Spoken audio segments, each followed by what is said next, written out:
even if virtually, is a great honor for me, and I would like to thank you all for that and congratulate the Institute of Philosophy. Now, the title of my talk is devoted to education, as I was asked to, and I thought it would be interesting to see how philosophical education changes in a new kind of world compared to what we've known for the last generations, which is, I call, a multi-centered world.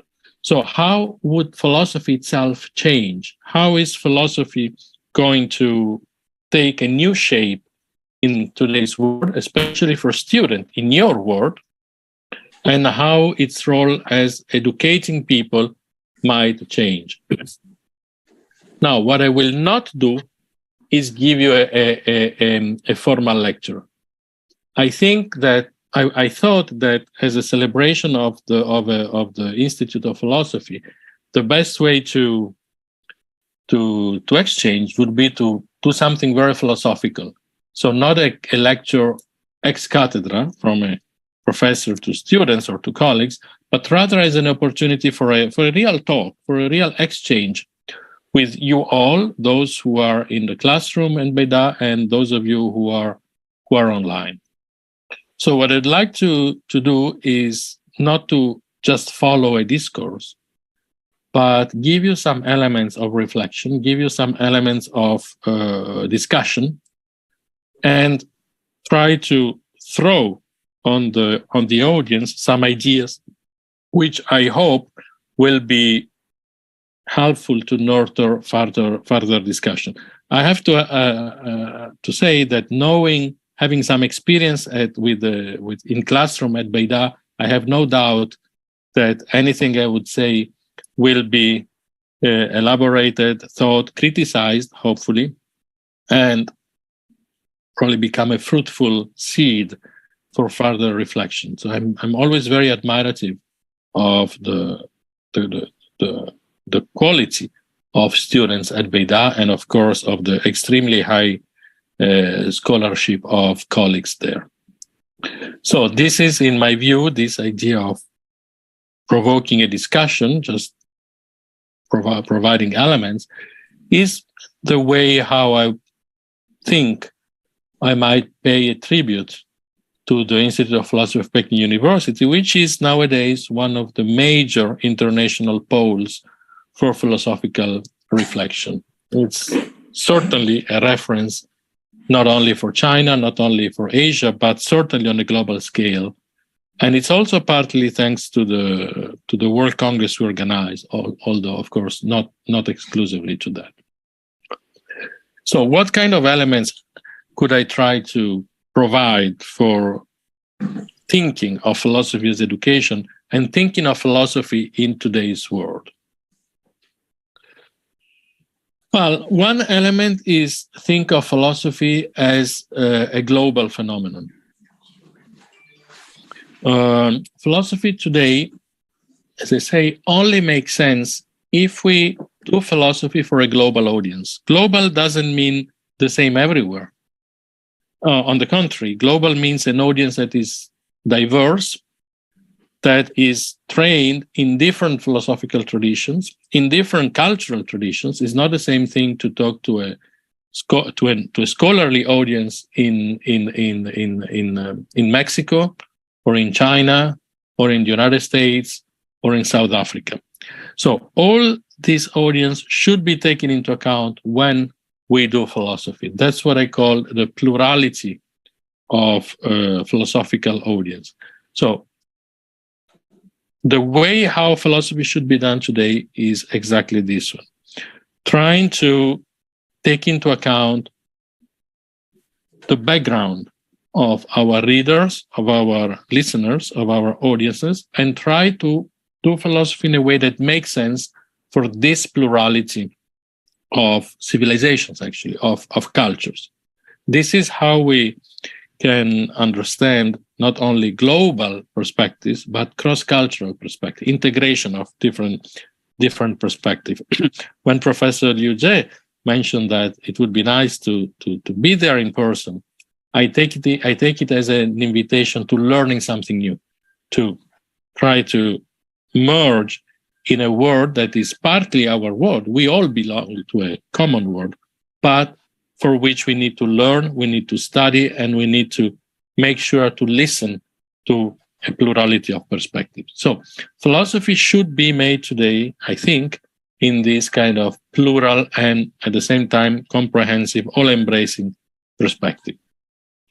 Now, if we consider philosophy in this way, how would philosophy maintain its most traditional role, most essential role, I would say, which is philosophy as education, philosophy as a permanent learning, philosophy as a way to learn how to become human, if I can borrow the theme of the last World Congress. So this is exactly how I would like to structure this talk. First of all, by destructuring it, by just providing ideas, suggestions, elements for further reflection. Secondly, making sure that any reflection would take place in a larger perspective than our own traditions, trying to merge different civilizations, different traditional cultures. And third, see how this could ensure philosophy to keep its traditional role as permanent education, as education for our lives. Okay?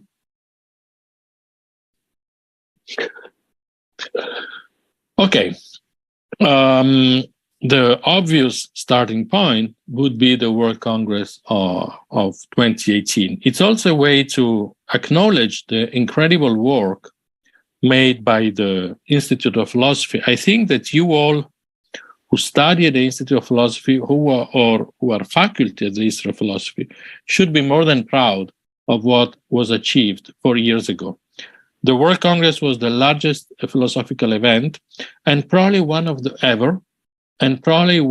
most influential ever. It literally changed the geography of philosophy on a global scale.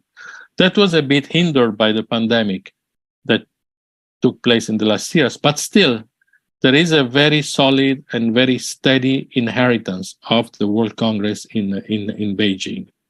And this inheritance, this heritage, is what I noted here, is that it was acknowledged on an international scale that what we call the canon of philosophy can no longer be limited to a single culture, which is, in most cases, Western philosophy. That doesn't work anymore. That's pretty obvious to everybody now, or at least to most people now. And that was a very major achievement of the Beijing Congress. It was not something that happened on the spot. It was something that came from a movement, from a trend that was observable in the last decades. But the Congress in Beijing certainly provided a public recognition, a public acknowledgement, and a public agreement that philosophy, if we consider as a canon, something that is taught internationally, something that is an object of international debates, is certainly something that has to bring together different philosophical traditions, different conceptual traditions, and different cultures in a way that would help merge them together. Now, I say here that this is a trend we observe in philosophy. Actually, what we have seen in the last decades is a growing curiosity and interest by philosophers all over the world towards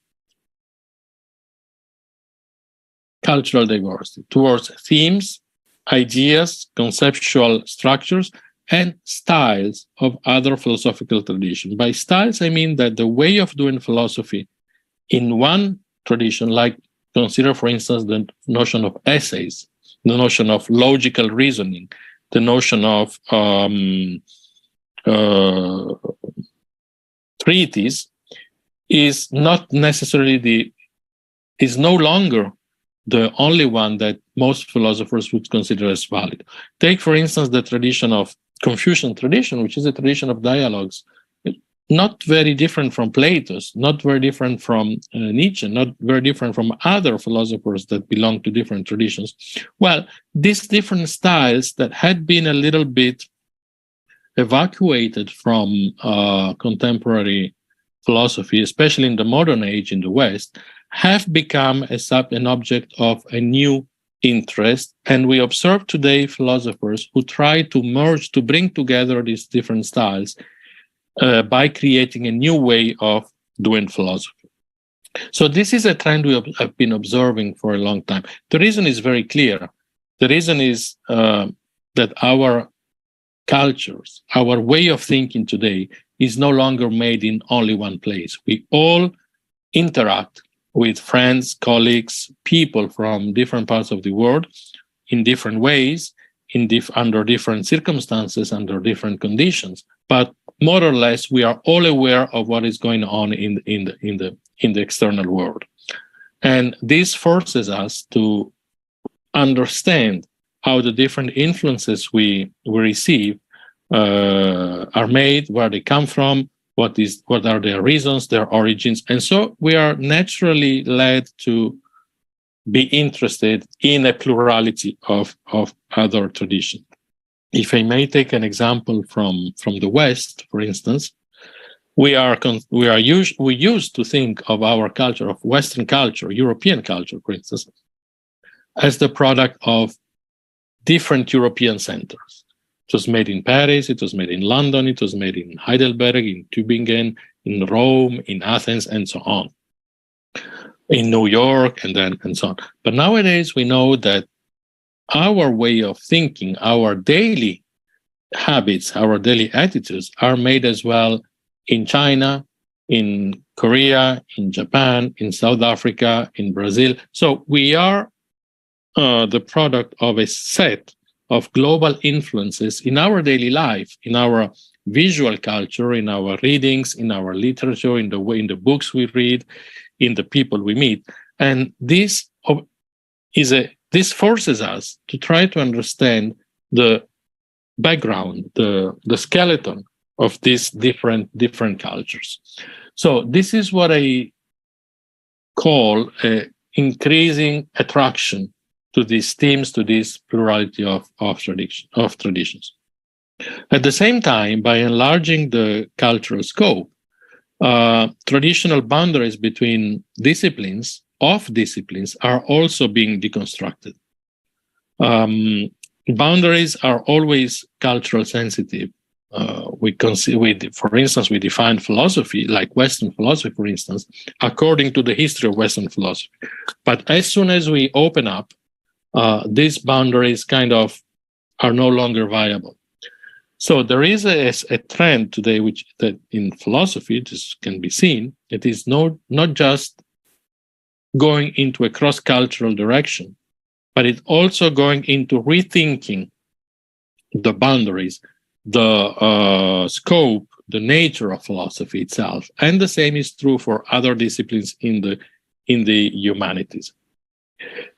So I try to summarize this by saying that philosophy seems to be in search of new conceptual tools.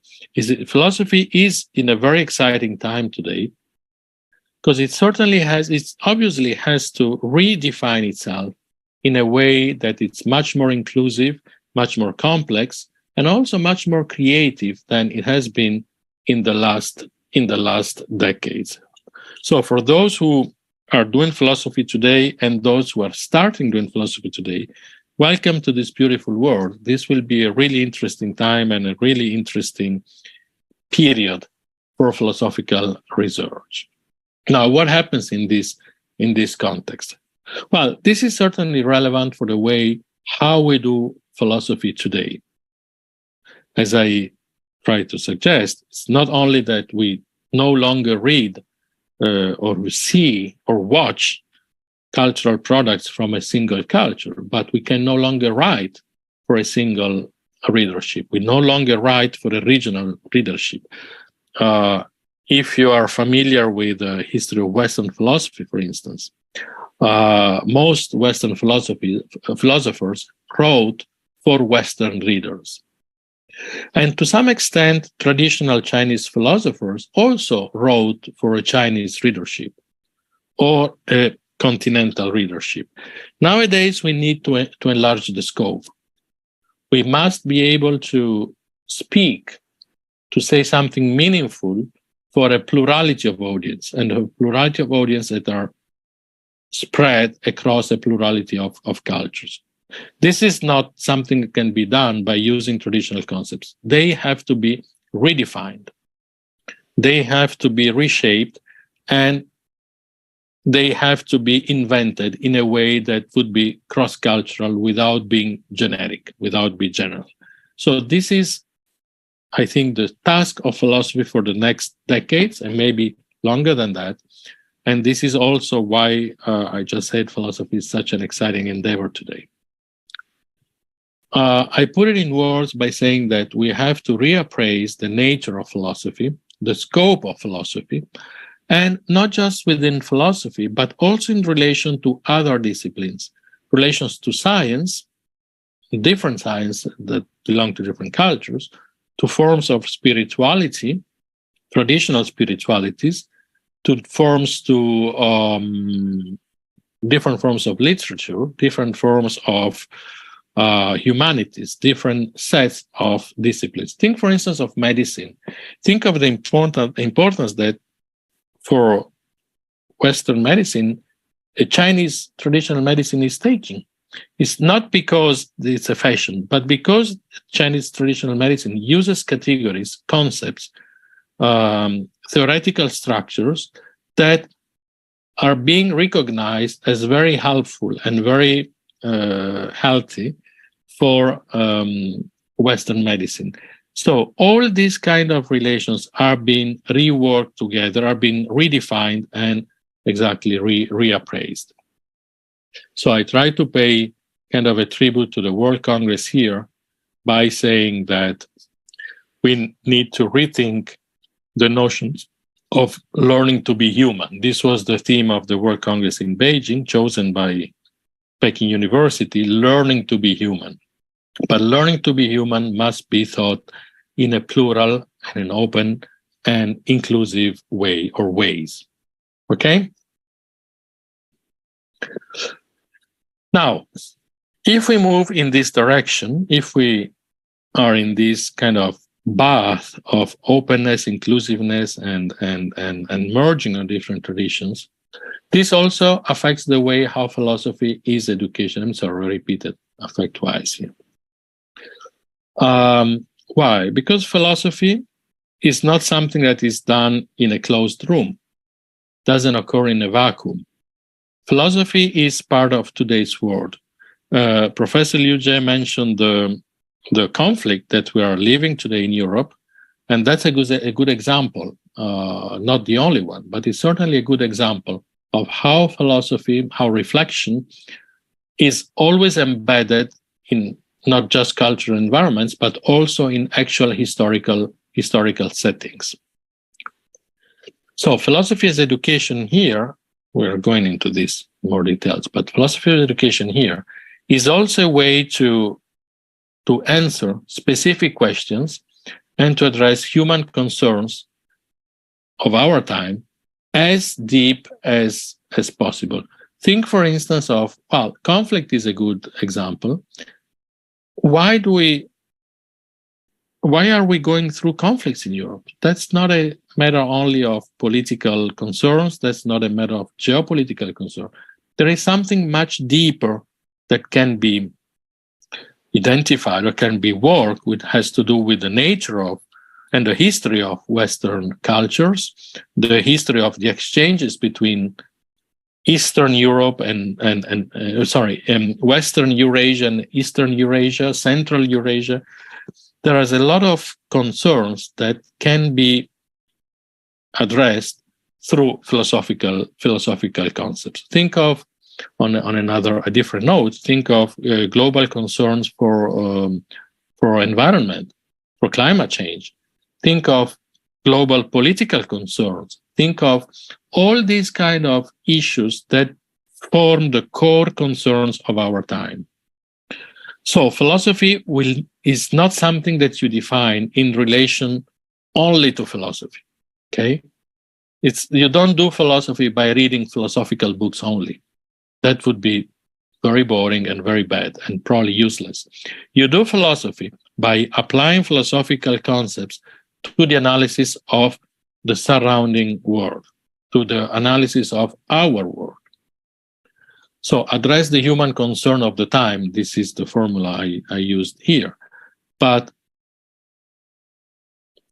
by living in a global world, by living in a world where different actors and different agents act according to different cultural heritages, different mentalities, different mindsets, different cultures, we need to define our concepts in a way that takes all this plurality of heritages into proper and fair account. That's the main goal of philosophers today. And the reason why we have to do that is that if we want to address global concerns, we have to do it in a way that is respectful of the differences and the plurality of cultures and of societies and, of course, of civilizations. So you see how relevant philosophy is being today in a world that requires more and more interaction, more and more integration, and more mutual respect between different civilizations. I took two examples here of how philosophy is embedded in reality, and I took them from a very far away time, from the antiquity. The first is Socrates. I don't know if you're familiar with the Socratic dialogues, especially the early ones. Think of the core content of Socratic dialogues as we find them in Plato, which is consistency, logical consistency, and logical flow. Arguments follow from each other in a very consequential way. Now, why would they be so relevant at that time? Why would Plato or Socrates or the philosophers of their school insist all that much on that logical consequentiality, of that logical consistency? Well, it's not because it was a necessary path. They could have taken a totally different way.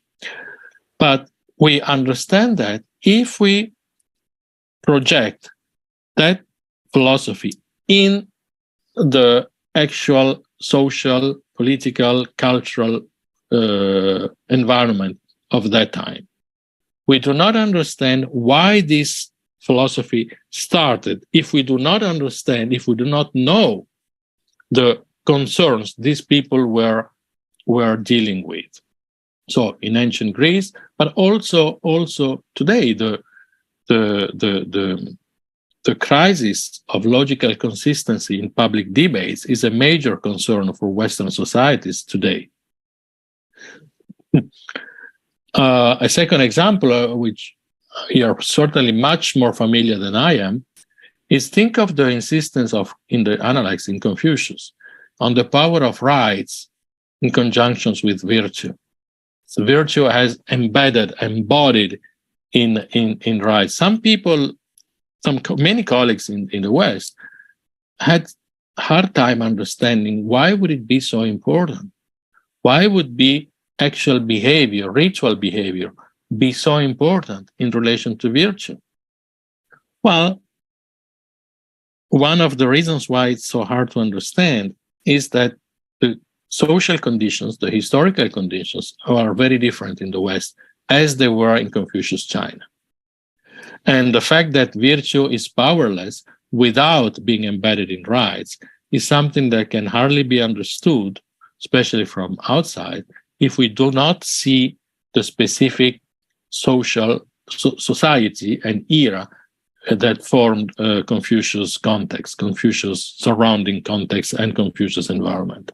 So all these philosophical ideas stem from a very clear, very particular social context, environmental context, and historical context. And the same is true for philosophy today. We do not have a Socrates today. We do not have a Confucius We don't have a Mencius, we have nobody. But we know that our goal as philosophers is to try to make sense of today's reality and try to provide new tools, new comprehensive conceptual tools that help us understand the concerns, the worries, and the issues, essentially, of today's world. Natural world, political world, social world, cultural world, and intellectual world, and so on.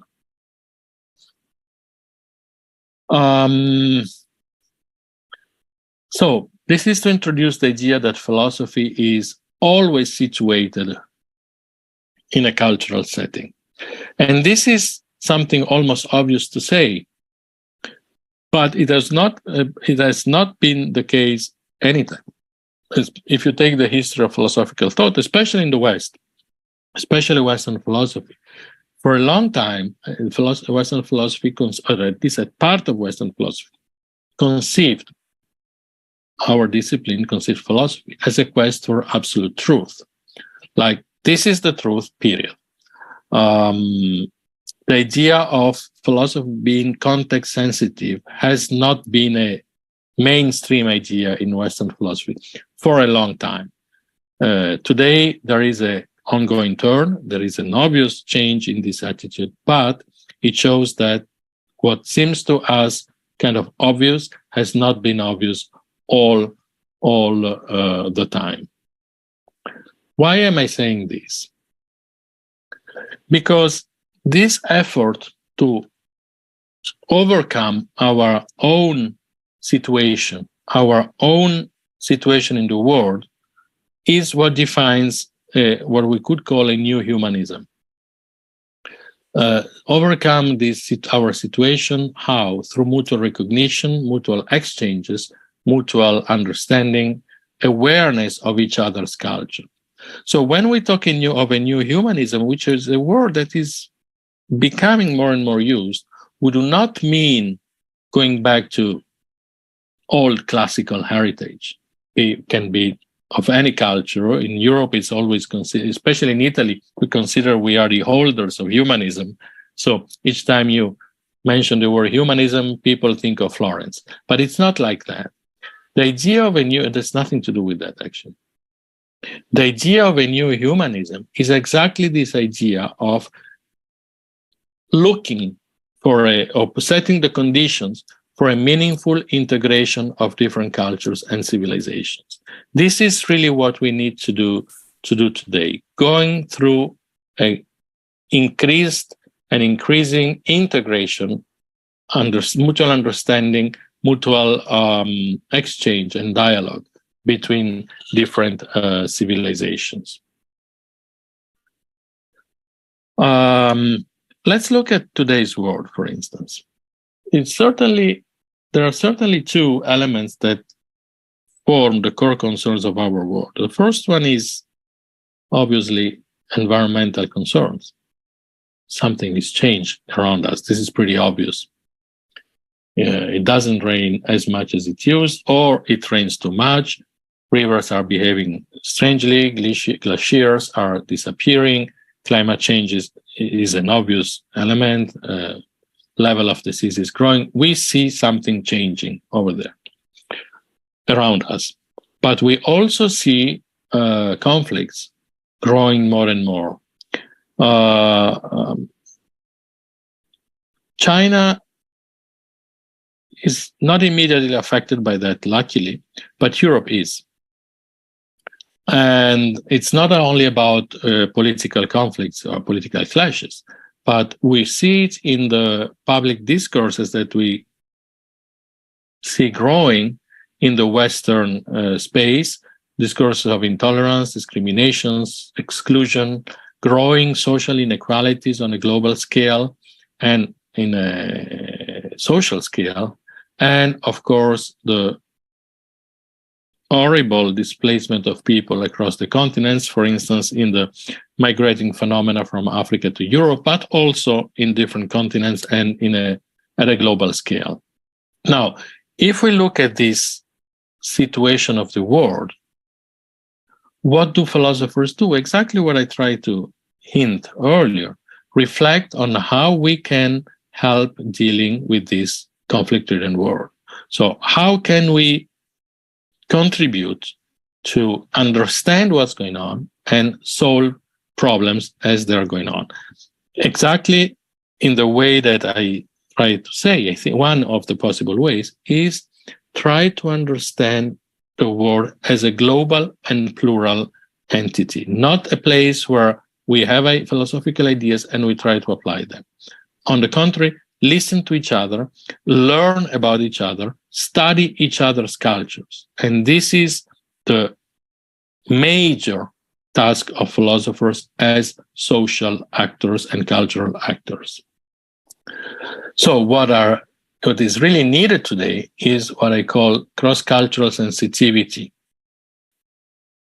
And it is not only a task that belongs to philosophers, it's a task that belongs to all cultural and scholarly agents. So philosophers, of course, we are philosophers, try to be philosophers, but then think of economists, think of social scientists, political scientists, scientists like specialists in science, historians, specialists in the different humanities.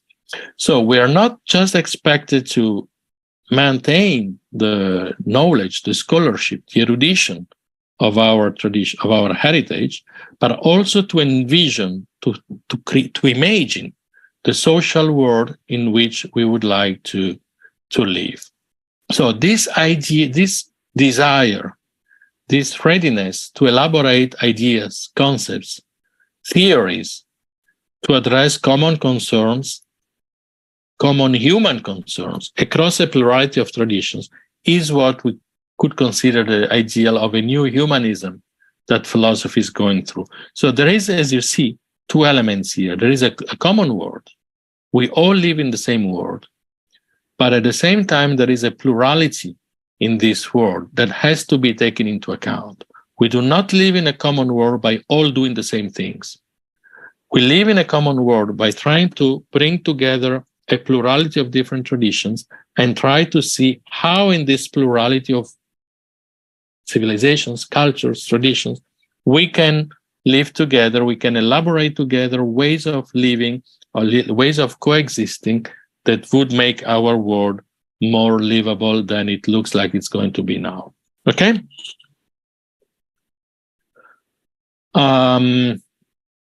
So what this has to do, what this means is that philosophy actually has a tremendous potential, still has a tremendous potential as a social and cultural drive. Philosophy is not an academic discipline. It's not just an academic discipline. Universities help develop a philosophical education. Universities are the place where training, education takes place, but philosophy is not confined to academia. Philosophy has always had, from Confucius to Socrates to this morning or this afternoon for you, philosophy has a tremendous social potential. It is what I try to call here a meaningful social drive. Why and how? In many different ways. One of the most powerful, in my view, is that it helps us learn how to merge our cultural roots, our natural attitude, our being, our way of living, into a larger human citizenship, into a larger humanhood. And it does it through a very traditional concept, which is also an extremely hard to implement, which is expanding the boundaries of ourselves. Philosophy teaches us, educates us to feel familiar in a world that is much wider than the world we were born in, a world that is a global world, a plural world. It helps us then approach human conflicts, human diversity, human differences in a dialogic way, not in a selfish way, not in a in a violent way. And it helps to understand controversies, which is a major philosophical topic today, in their complexity, and instead of seeing them from just one side. This is a major role of philosophy as education, major role of philosophy as paideia, but it's obviously something that helps forming humans as dialogic beings, as civilized beings who try to understand each other, to coexist with each other in a way that is mutually enriching, not just in a way in which every human is a universe, is a single universe, and we clash with the others.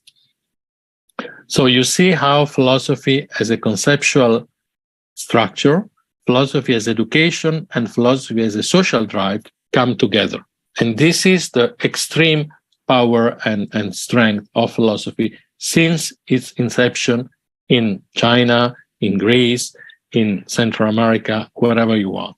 This has been a common feature of all philosophical traditions in India, all philosophical traditions since their beginning, forming, educating humans in a way that would make society much more dynamic, much more open to each other, and teaching humans to learn from each other instead of just affirming their own self. Okay? Yeah. So this is here lies the role of philosophy as education, what the Greeks called paideia, education, training. And here is something that goes beyond the mere intellectual side, because if we try to consider philosophy as educating us our attitude, educating our desire to learn from each other, is really learning to be human. This is something that goes way beyond the mere intellectual aspect. And philosophy becomes an education of our personality in its complexity. So our attitudes, our feelings, our ways of relating to each other. So medieval philosophers use the word desire to interact, desire to be open to each other, desire to exchange instead of just affirming one's self. And if you are interested in pursuing this path, you see a continuity across Eurasia, and you see a continuity in history. Greek philosophers called it the path to wisdom. Think of Plato. At the end of at some point in this path, there is like a light, like a candle that lights up in your mind. And this is something that cannot be taught, because you can only teach data, information, but attitudes, feelings, your way of seeing things is something that at some point will happen in your mind as a result of philosophical education. When it happens, this means that the path to wisdom is open. Doesn't mean that wisdom will be reached. Wisdom is an ideal, but the good path is open. Think of the 7th letter of Plato. It's very clear in that. And this continued in the Middle Ages, and the Middle Ages philosophers call it the way to enlightenment, the way to wisdom, the way to love, actually. The word, it was itinerarium, and it's the exact same way as Tao. Okay? You see, this process of learning, process of becoming wise, process of becoming human is a common feature of philosophy across its history, and it's a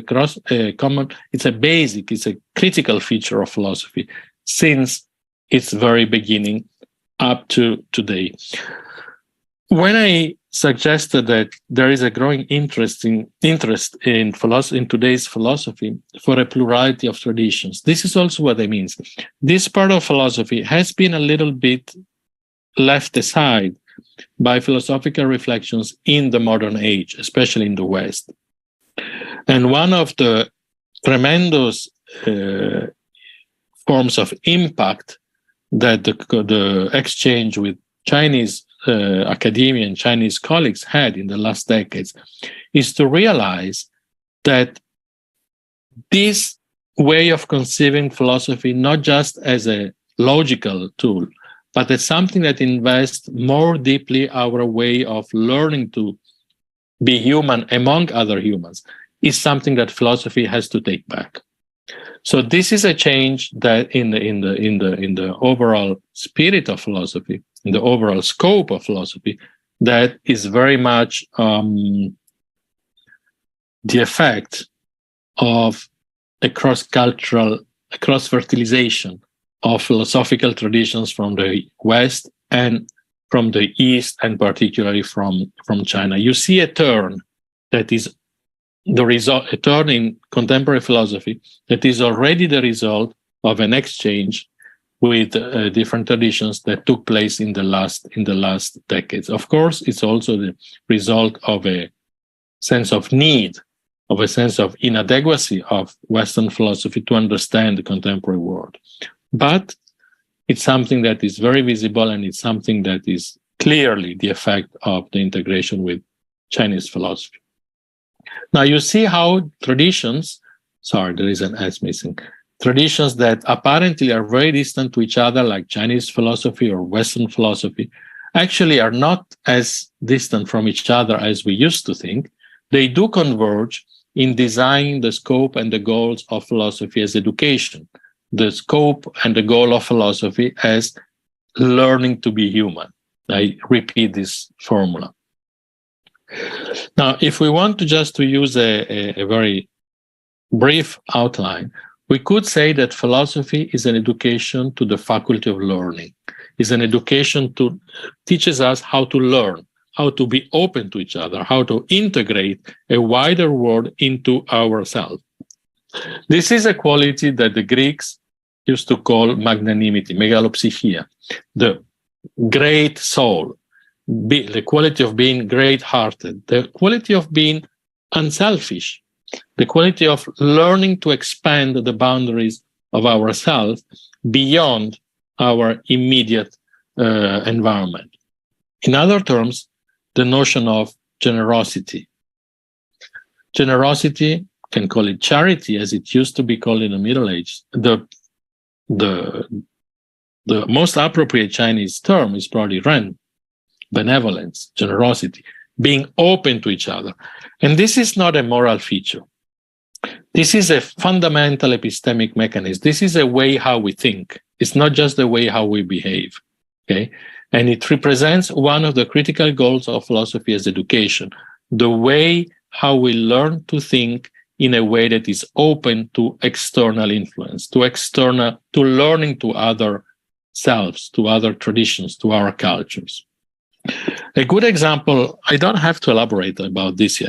I assume you're very familiar with this attitude, especially in Chinese tradition. But if we go into contemporary philosophy, an author that was very sensitive to this was Paul Ricoeur, the famous French philosopher, who wrote a beautiful book called The Self as Another, Soi-même comme un autre. Professor Luca, who's very familiar with French philosophy, can tell you much more about that in his classes. But this is a trend that we see more and more in contemporary philosophy. And we see how these traditional goals of Western and Eastern philosophy come together and go into this idea of learning to be mutually generous, mutually benevolent, not, I repeat, as a way to just behave, but as a way to understand the world in its complexity. There is no understanding without generosity, okay? There is no understanding without Ren from this point of view. So this also shows, I'm coming to an end here, this also shows why in today's education, humanities and philosophy in particular are a critical component. Of course, education shall include technological tools, technical knowledge, science, whatever, but there is no real capacity of learning in these different fields of human knowledge from technology to engineering to artificial intelligence to whatever, without absorbing the tools that make us able to learn properly. And these tools belong to the history and to the conceptual toolbox of philosophy. Even if those who do not study philosophy, they absorb them without knowing them, okay? So philosophers, in this sense, have a much better awareness of the tools they use to learn any discipline. If you look at contemporary business world, there is a growing number of major international businessmen and businesswomen who have a philosophical background.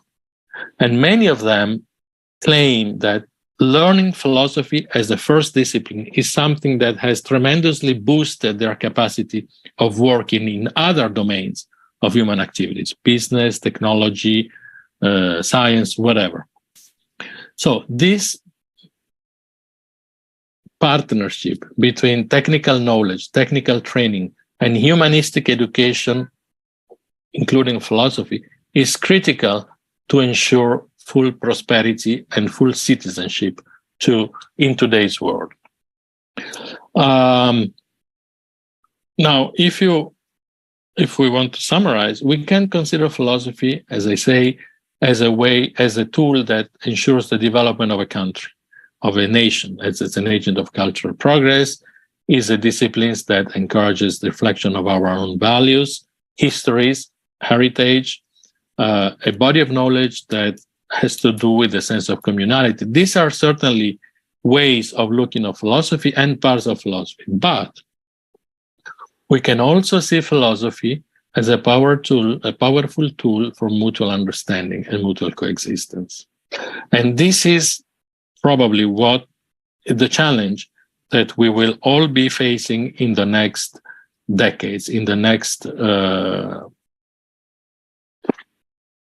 philosophical endeavors we are going to take. Again, the idea of dialogue, the idea of compassionate coexistence, the idea of being guided by generosity and curiosity is not just behaving properly. It's much more fundamentally learning to learn from each other, learning to coexist in a way that will make us progressively more and more able to understand the complex world we live in. So, philosophy educates, to conclude, to citizenship in a global sense. And it's also a way for us to learn how to interact comfortably, not in a weird way, with other people, not considering other people as weird beings, people from other countries, cultures, religions, spiritual traditions, languages, whatever, mindset, call them as you want. But learning how to feel at home in a larger world than our own home, this is the tool that philosophy can provide us in its educating function. So consider the world as our own home. This is something that is very much a core debate in today's Western societies, in which we observe behaviors that go sometimes in the opposite directions. And philosophy is a very powerful tool to help integration, to help being open to each other, to help being curious about each other. Remember, Aristotle used to say, philosophy is born from curiosity. It's the product of curiosity, learning to see what's going on.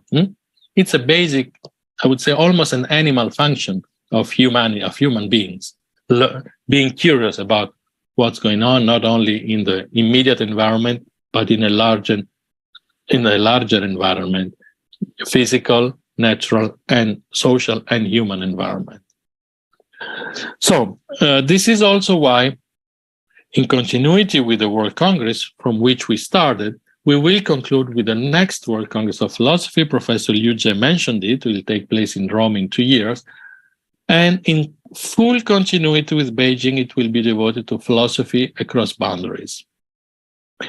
So this Congress, which is, if Europe still exists by then, will certainly build on the idea of learning to be human, build on the idea of the World Congress in Beijing, and it will address urgent shared concerns, including inequalities, diversity, natural environment, political transformations that are going on a global scale. And it will do it from a plurality of points of view. It will try to bring together scholars, students, intellectuals, philosophers from all over the world, and considerably from China, by the way, in order to present a plurality of points of views.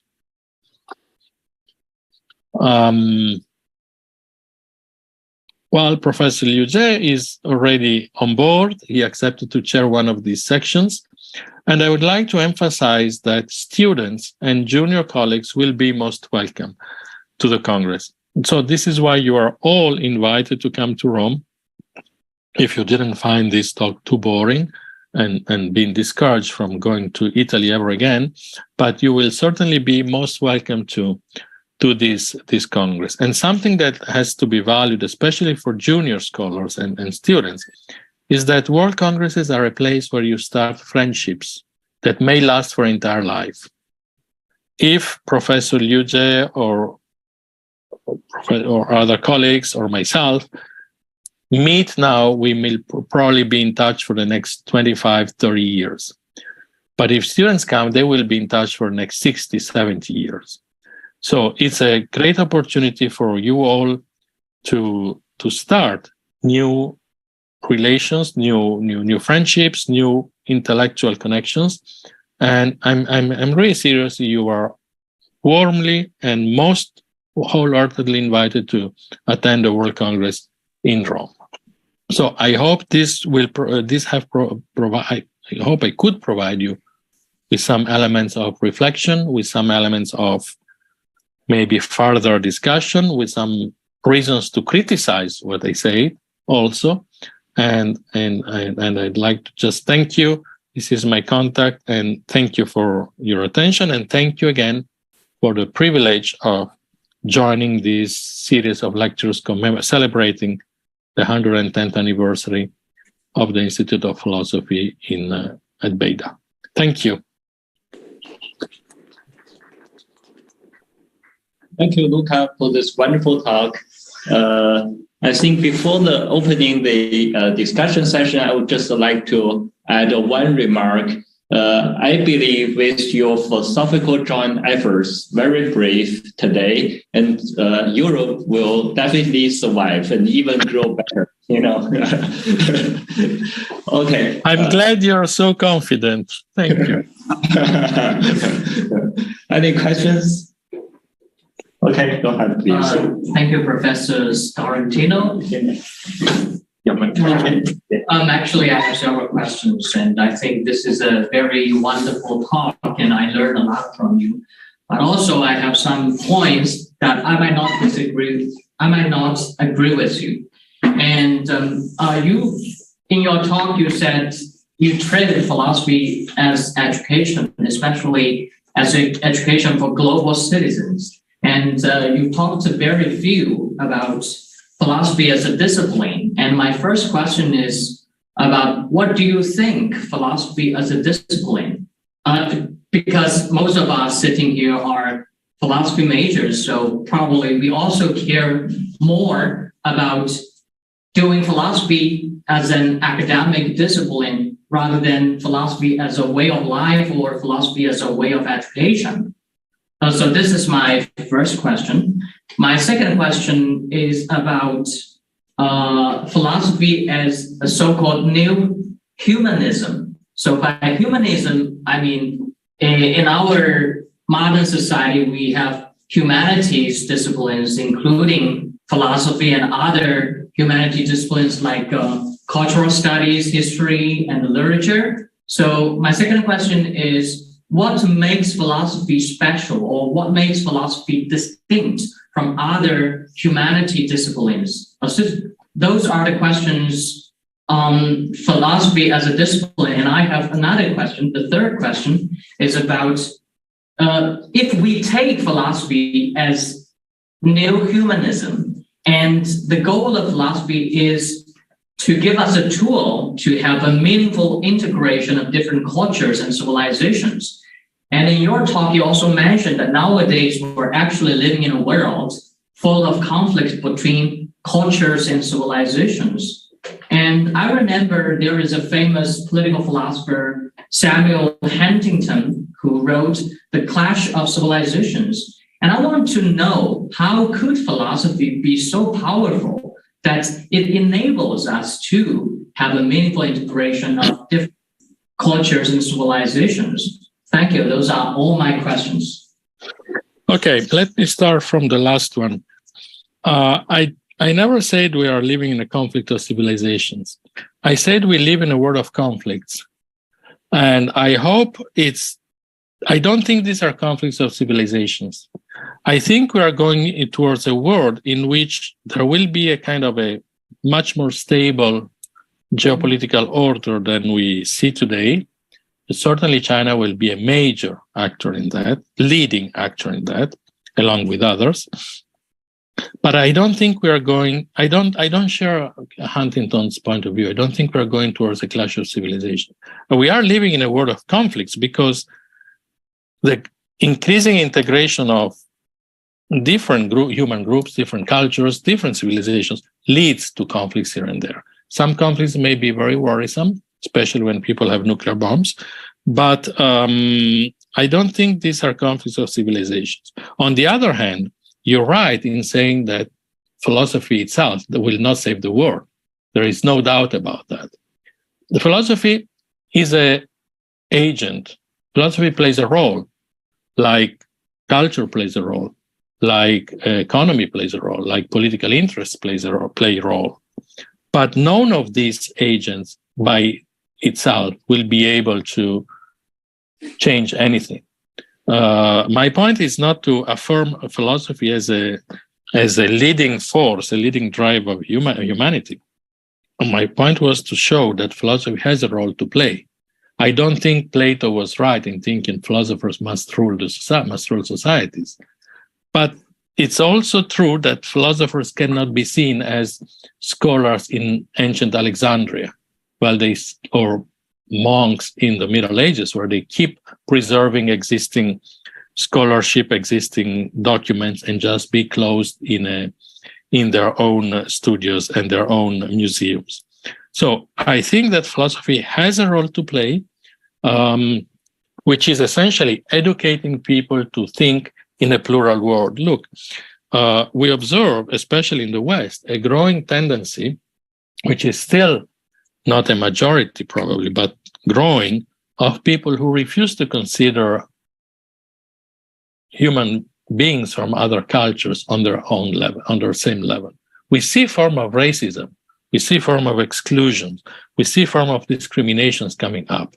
We can claim that these have all social roots, that they come from economic inequalities, whatever.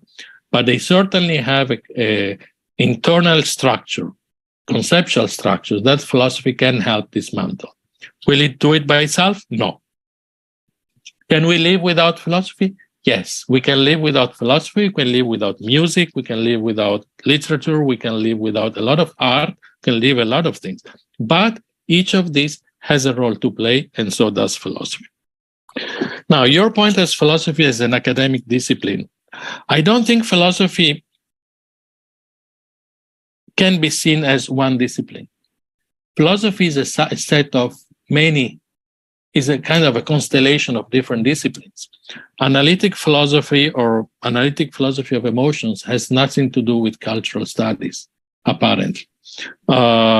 Philosophy as a reflection, as existential reflection, is very different from philosophy as a religious concern. So, philosophy if you look at the World Congress, in China we had 99 different sections, each of which belong to a different subdiscipline: philosophy of language, philosophy of literature, philosophy of visual arts, philosophy of art, and so on and so on and so on. So I don't have to elaborate on that. So I don't think it exists as a discipline. But you're right in saying that philosophy as an academic discipline has to follow a certain set of rules. Logic rules, thematic scope, capacity of being falsified or verified. You decide the rules that you choose according to the subdiscipline you belong to. But philosophy as a discipline, including an academic discipline, does not make much sense if it doesn't have a social impact. Or if you want to, or if I can word it different, if it does not have an impact beyond academia. Academia is part of society, is part of our culture. And if academia is unable to produce through its discipline something that has an impact, then it doesn't make sense. Nobody would ask, what about physics, about discipline? Physics, if you take a book of theoretical physics, is probably the most incomprehensible thing ever. And it looks extremely abstract and extremely devoid of sense. But then we see the effects of those disciplines in our daily lives. Social, technological, daily actual life. So the same as philosophy. Philosophy as a discipline is something that must have take a very circumscript discipline like experimental philosophy.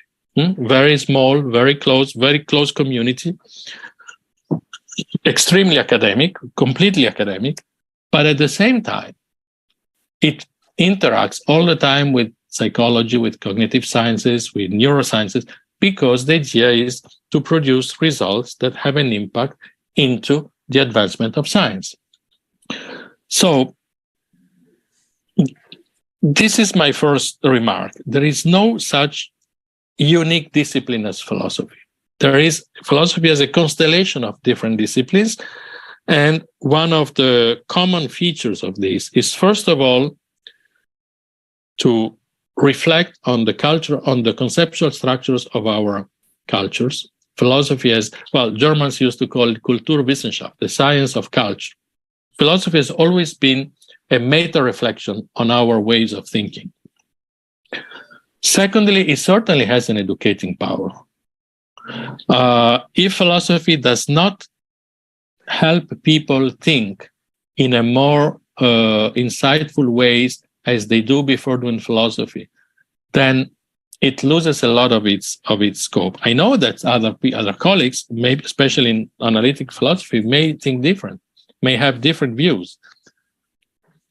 But there is a concern there how these views are consistent with the traditional idea of philosophy as its own discipline. Now, what makes it distinct? I think what makes philosophy distinct is exactly this, its goal and its scope to think on the cultural structures of other disciplines.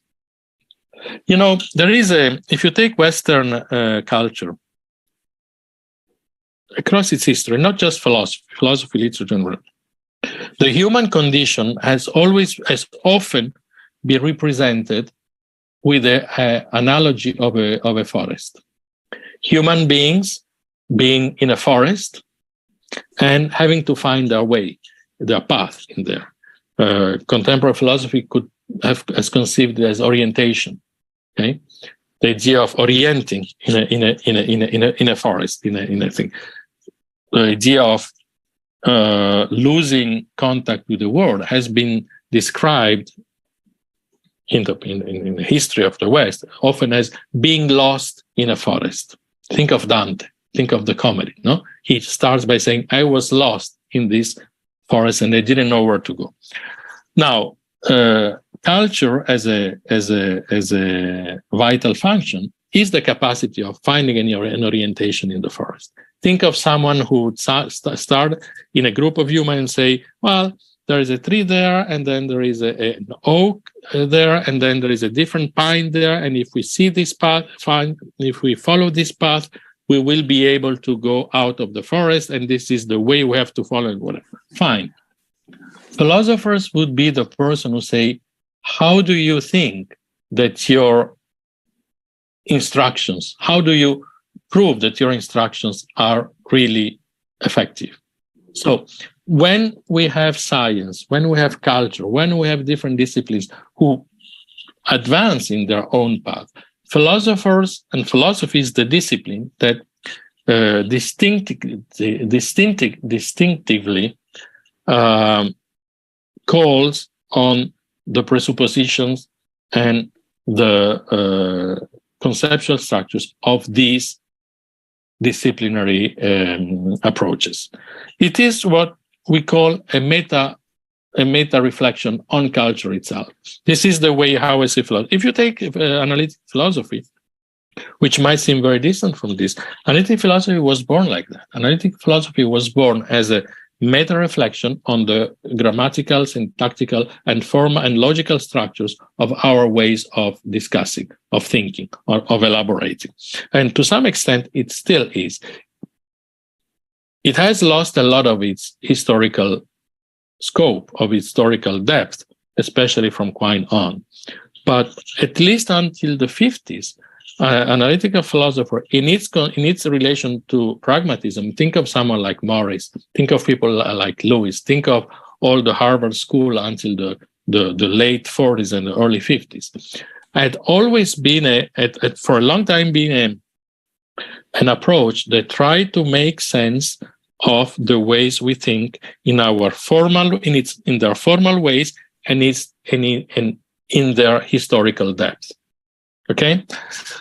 So this would be my goal. Now, the last remark is all these ways to consider philosophy as different disciplines, as a group of disciplines, are changing today. We can no longer think of philosophy in the way we thought of it until recently in Western philosophy. There is a clear idea that if philosophy must remain a culturally and socially meaningful discipline, we have to reassess its scope and its nature. And this has very much to do with its academic status. Philosophy will not be funded if it loses social grasp. The philosophy will not remain an attractive discipline for students if it doesn't affect the life of people, the life of a society. That's a very basic requirement for all disciplines that are taught in academia. That's what I would say about that. So let's never make a sharp cut between academia and society. It cannot be made. It should not be made unless we do bad philosophy. And if you take major analytic philosophers, even in the United States, they have a very strong sense of the social role and social impact of their discipline. Think of Ernie Sosa. Think of Lepore. Think of great analytic philosophers like Davidson. They had a very, very strong sense of how their disciplines was essentially a tool of better understanding our culture, our different disciplines, and educating new generations to better learning. If I may make an example, I was talking to one day my old friend Jaakko Hintikka, who was a prominent analytic philosopher. And Jaakko always told me about a good student of his, actually not a good student, a student of his who followed his courses in analytic philosophy, in logic, in Florida. And the student was very happy and went to thank him for learning all the things he had learned in this course of logic and analytic in logic. And Jaakko was surprised because he said, but you're not a good student. You get all B and C's and whatever. Yes, I'm not a good student in philosophy and in logic, but thanks to this course, I've been dramatically improving in all other disciplines. So this is a good example, I think, of the role that philosophy as an academic teaching may have way beyond academia. I don't know if it makes sense or if it provides elements for reflection, but I would encourage to avoid any sharp cut between academic discipline and social role of philosophy itself. Yeah, yes, it makes a lot of sense. Though I still have some questions, but I would leave those questions later. Questions? No questions? Do you have any questions? Yeah, go ahead. Hello, Professor. It's very thank you for your interesting lecture. I have one question, maybe a specific one. According to your lecture, in today's multicultural world, and the cultural traditional boundaries are broken, but it is easier to communicate with people and or scholars from different philosophical traditions. But there remains some problems in the philosophical learning, even though you said that the core concern of human beings are similar in different cultures, but there are some problems maybe in the words or concept of the of philosophy in different cultures. They may have different meanings. It's very hard to translate them in an exact way. For example, the word intuition. It is a very important concept in epistemic discussion. But in China, it is very sensitive and have nothing to do with knowledge. I think these little ambiguous factors will influence the exactness of the whole philosophy. So I want to know how do you think about that? I think you're fully right. I think this is the essential point that we have to overcome in the next decades. When I say this is an exciting time for philosophy, this is exactly what I meant. We use a conceptual toolbox, as we say, a group of concepts. You mentioned intuition. Think of substance in the West. Okay, we use a set of concepts that may not immediately sound familiar to other traditions. It's true on all directions. Okay. Some Western concepts may not be very easy to translate into Chinese, and inversely. I don't think we have to go in the direction of translation. I think we have to go in the direction of inventing, imagining new concepts, which is something philosophy has always done, by the way. It's nothing particularly new. But the point that you mentioned is exactly the challenge that we are facing today. How do we try to understand each other's concepts in such a deep way that will allow us to invent or to reshape or to redefine our own concepts? This is exactly what philosophers are going to do in the next decades and probably for the entire century. Bringing together these different notions, ideas, concepts with their own history. Intuition has a very long history behind it. And how do we bring them, how do we redefine them in a way that can be meaningful to a plurality of tradition? Now, this is the problem. What is the solution? Of course, there is no solution at this stage, but this is why it is so important to exchange and to interact with each other. First of all, we have to study a lot, really a lot, about different traditions. I have colleagues, for instance, who know every single comma in Schelling and have no idea who Wang Yangming was, never heard the name. Okay, so that does not work anymore. That's bye-bye. People who know everything within a tradition without any specific reason to do that. There is a point where it becomes idle talk, where it becomes only a tool for academic career. So that cannot be done anymore. We have to learn to study a lot from a plurality of other traditions, but at the same time, we have to meet a lot. We have to talk, we have to exchange, we have to build a truly global community, scholarly community, academic community. Now, the pandemic has given a big blow to all this.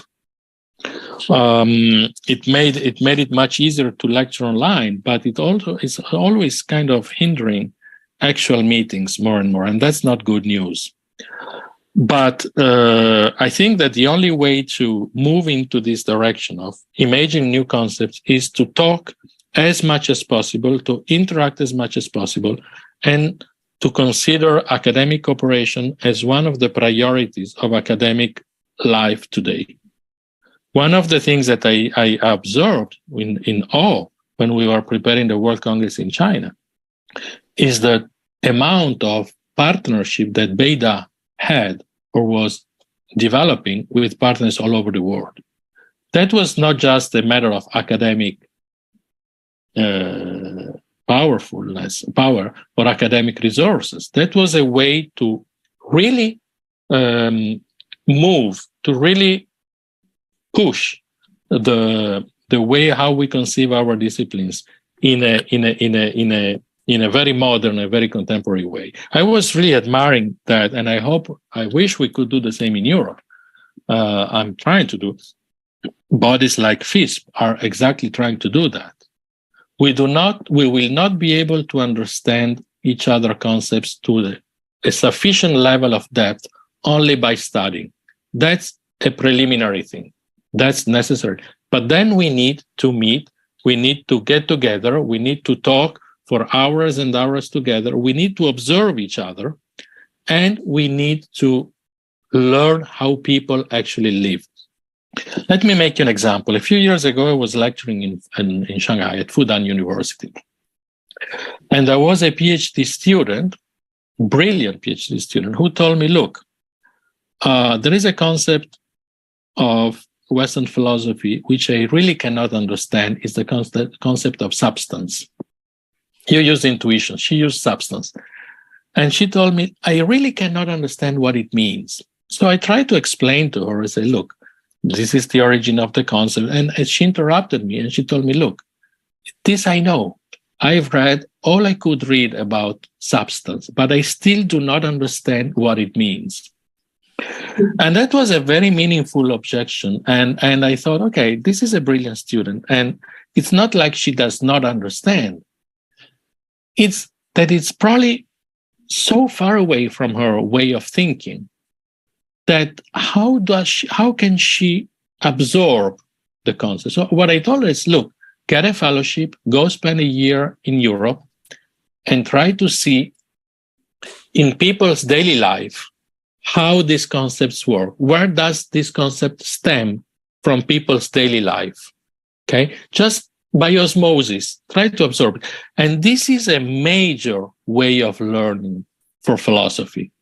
Something that sometimes we try to disregard, thinking that philosophy is studying and reasoning. That's not true. Philosophy is studying, it is reasoning, but it's also something much more substantial than that. Alfred Schutz, prominent phenomenologist of the 20th century, used to call it a philosophy of everyday life, which is the exact same notion as Carnap, think language, or as the pragmatist, pure experience. There is a tradition in that, especially in American thought.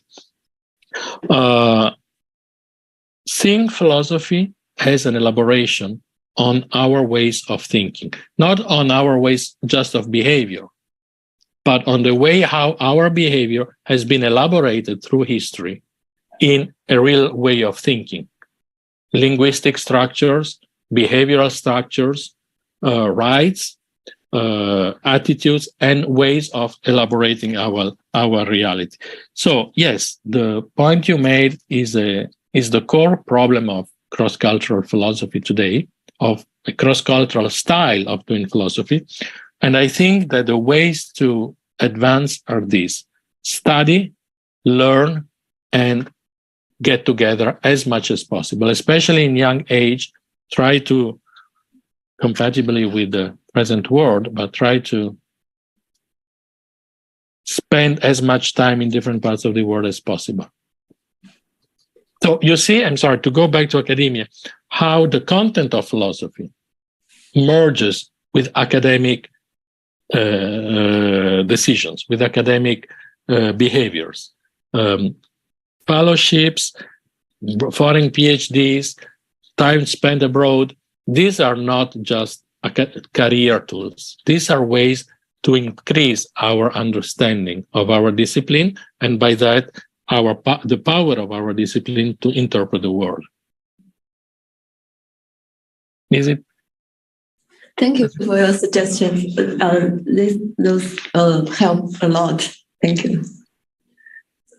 Okay, because of time, I just save my other questions. I just like to raise one question. Because you stress the generosity as an epistemic mechanism, I'm quite curious about your conception of generosity, because in Chinese context, you also mentioned charity, right? So this has a very strong ethical implications. And also, I think, as you mentioned, Paul Ricoeur, soi-même comme un autre. And then, especially when you move to the part after the narrative selfhood, right? Then you have the ethical selfhood, namely the self-affirmation as a response, responsable, to the others. So in this sense, it seems it's not just an epistemic mechanism. There is a kind of practical, right? A kind of the ethical dimension in this generosity. So I'd just like to ask you what you mean by this epistemic. Yes, you're right. Both dimensions are in the concept, of course.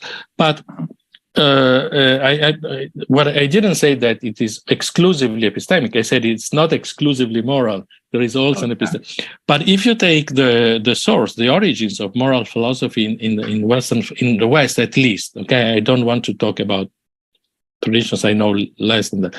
But and the origins of moral philosophy in Socrates, essentially, it was always built on an understanding of reality, on an understanding of experience. There is no morality if there is no clear understanding of the world outside, of the situation, the context in which morality has to be performed.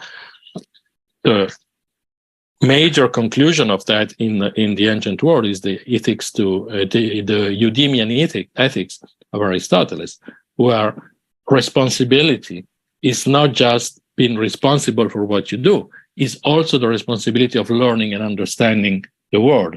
You do not act morally just by your intention. We used to say that the way to hell is paved with good intentions. Okay? No, you act responsibly if you take the effort, you make the effort of understanding the consequences of what you do, which means learning what's around you, learning the context, learning the human context, learning the social context, and so on. So learning is something that has to do with expanding our universe, expanding. Clarence Lewis used to use this expression, expanding the boundaries of our experience. You can say it expanding the boundaries of ourselves. And this is something that has to do with the generosity of giving up our immediate feelings, our immediate pulsions, and try to understand the external world. Aristotle called it megalopsychia, magnanimity, generosity. The notion of caritas, charity, in the Middle Ages, for instance, was the idea of going towards God. They made it in a religious way, but it's a very clear epistemic mechanism that you can't get rid of the religious part. But it's the idea of going towards a much wider world, much wider being than one's individual self. So this was the process of caritas. It was not just making charity, of course, nothing to do with that. Is how do we learn how to learn? By getting rid of our immediate self. I want to do this. No, it doesn't work that way. Try to understand what the other people say. Try to understand how the other people reason. And then you will learn something new. Something that at the beginning sounds odd, sounds strange, sounds ridiculous. Try to see it take it seriously. Try to see it as something that is nothing to do with being odd, strange, or ridiculous. On the contrary, it makes a lot of sense. Now, think of the social consequences of this. We live in the world where foreigners are often seen as something ridiculous. And that's one of the origins of racism. Hannah Arendt put it in a different way, but it's the same idea. If you do not listen, if you do not give to the other the possibility of expressing, you are performing violence.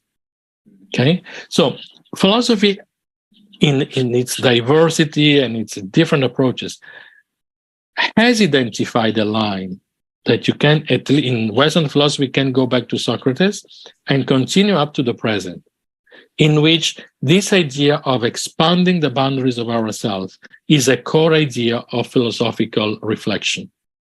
Can it call it wisdom, as Plato did? Can call it caritas, as the medieval people say? Can call it désir de Dieu, desire of God, as the mystical said? Can call it as you wish? Can call it epistemic roots of violence, as in Arendt or in Spivak or in contemporary thinkers. But there is this idea that learning and behaving morally go together. You do not behave morally if you do not include in your behavior the effort of understanding the complex context in which you are, and understanding not just by overlapping, by imposing your own framework, your own conceptual framework, but by absorbing an external framework. And this is how we expand the boundaries of our experience. This is how you learn to be human, actually. Yeah. Of course, it's never ending. It's not easy. It's extremely complex, but this is the process of civilization. Yeah. But just, very quickly follow up here, the transcendence of the other or the other culture could be very mild, but could also be extreme foreign.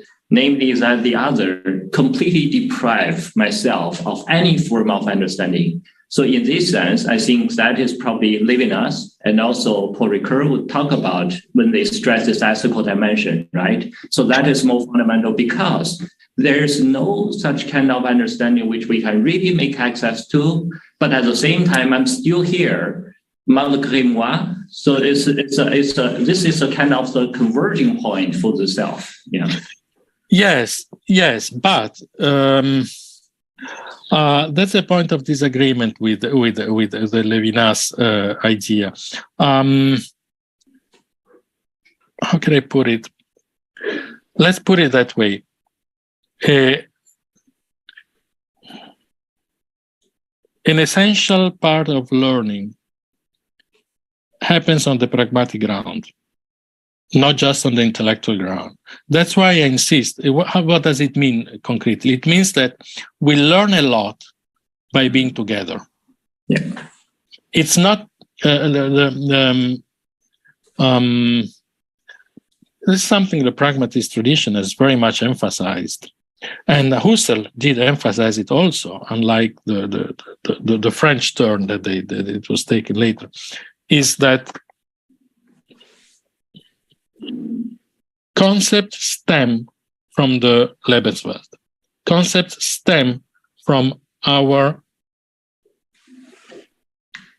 pragmatic dimension, from the pragmatic dimension of our experience. If we try to understand the absolute other only at the level of already constituted objects, it will fail. And Levinas was right in that. It doesn't work. It's like your colleague who said the concept of intuition. You do not understand the concept of intuition if you only work on the concept itself. But if you see it embedded, if you try to see it embedded in concrete actions, in concrete behaviors, then you may absorb it. And this absorb it's not just a word. It's the idea that an essential part of learning happens at the level of pragmatic experience, of immediate experience. Lebenswelt for Husserl, pure experience for James. Want to call it Basho for Nishida. Can call it in many different ways. can describe in many different ways, but the common idea is that there is a level in which lack of communication, in which extraneity can be solved. And this is not the level of already constituted object. It's not an intellectual level. It's always the level of pragmatic interactions between human and pragmatic experience, in fact. That's what I would say. It's not something strange in relation to phenomenology. So the idea of Lebenswelt, the idea of intuition of essence, is something very close to that. And actually, it is the same thing as that. And it's something that James, for instance, has defined at least since the end of the 19th century. It's something that goes through very clearly in the pragmatism and phenomenology filiation. So I don't know if it answers that, but Levinas also came from a different tradition, which was the tradition of Jewish mysticism. So even when that tradition tried to overcome the gap between humans, think of Martin Buber, for instance, no? Ich und du. It was still focused on a predefined notion of self. So I think that Levinas has much to do with that in that sense. But yeah, great. Thank you very much. Yeah, I think because of the time we have to stop here. Yeah, I'm very sorry, but before you leave, I think we have to take account what you can really bring back home with after this lecture. I think you can really learn something. I think philosophy as a kind of promise of this new humanism. That's a way to help us to learn to be human together with each other, not just to be human self-enclosed. And this is the first thing. And the second thing, for this kind of learning, and you have to be back to the world, even though today the world is full of conflict. But the philosophy help you to combat this conflict in the world. And to make sense of them. Yeah, let's once again, let's thank Professor Scarantino for this wonderful lecture and for your wonderful talk. Yeah. Thank you very much. It was a pleasure. It was an honor. And I really hope that there will be an opportunity to meet in China